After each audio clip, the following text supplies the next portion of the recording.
The rain was relentless as I drove down the desolate highway, the windshield wipers rhythmically swiping away the downpour. My knuckles were white as I gripped the steering wheel, and my heart raced with each passing mile marker. I should have never agreed to make this drive at night, but I had no choice. My sister needed me, and she needed me now. Jenna had called me in a panic earlier, her voice trembling as she told me she was stranded on the side of the road, her car refusing to start.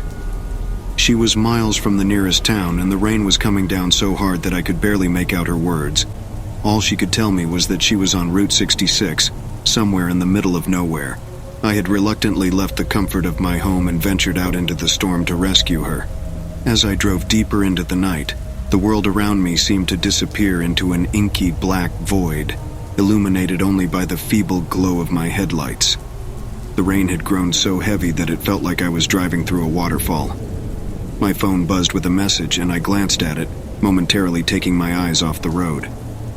It was from Jenna, a single word that sent a shiver down my spine. "Hurry!" I pushed down on the gas pedal, trying to make my old car go faster. The engine roared in protest, and the windshield wipers struggled to keep up with the downpour. I couldn't shake the feeling that something was terribly wrong. Jenna was never one to panic, even in the worst situations. Minutes turned into hours as I drove through the endless night, my mind playing tricks on me. Shadows danced at the edge of my vision, and I could have sworn I saw figures standing at the side of the road, watching me with empty eyes. I told myself it was just my imagination, a product of the eerie darkness and the relentless rain. Then, as I rounded a bend in the road, I saw a figure standing in the middle of the highway. I slammed on the brakes, the tires screeching as my car skidded to a halt just inches away from the mysterious figure. It was a woman, drenched from head to toe, her long, tangled hair plastered to her face. I rolled down my window and called out to her, my voice shaking. "Are you okay?" The woman didn't respond. She just stood there, her eyes fixed on me with a haunting intensity. Something about her sent a chill down my spine, and I couldn't tear my gaze away from her. Then, with a sudden, unnatural speed, she moved toward my car. Before I could react, she was inches from my window, her face pressed against the glass, her eyes empty and void of any emotion. Her lips curled into a grotesque smile, revealing rows of sharp, jagged teeth. I screamed and hit the gas pedal, my tires spinning as I sped away from the terrifying woman. My heart pounded in my chest as I tried to put as much distance between us as possible. I glanced in my rearview mirror, but she was nowhere to be seen. My mind raced with fear and confusion. What had I just encountered? Was it some kind of deranged hitchhiker or a ghostly apparition?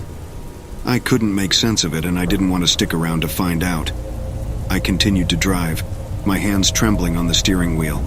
The rain showed no signs of letting up, and the night felt darker and more oppressive than ever.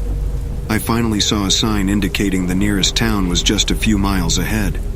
Relief washed over me as I knew I was getting closer to Jenna. But just as quickly as the relief came, it turned to dread. I saw another figure up ahead standing in the middle of the road. This one was different, though. It was a child, no older than 10, with matted hair that hung in front of its face.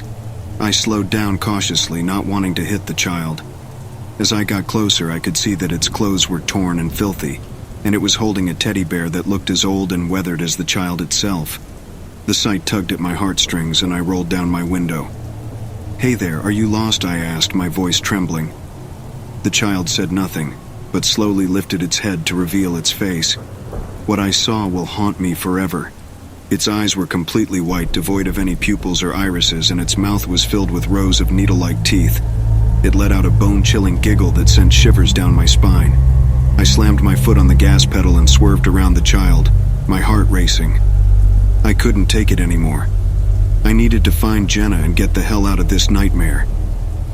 Finally, I reached the outskirts of the town Jenna had mentioned in her call. The rain had lessened, and the world seemed less menacing in the soft glow of streetlights. I pulled up to the address she had given me, my hands trembling as I turned off the engine. I stepped out of the car and called out for Jenna, but there was no response. The house before me stood dark and silent, and a sinking feeling washed over me. Something was terribly wrong. I fumbled for my phone and dialed Jenna's number. To my horror, I heard her phone ringing from the back seat of my car. I turned slowly, my heart pounding in my chest, and saw her phone lying on the seat. She had never made that call. Someone or something had lured me out here, and Jenna was nowhere to be found.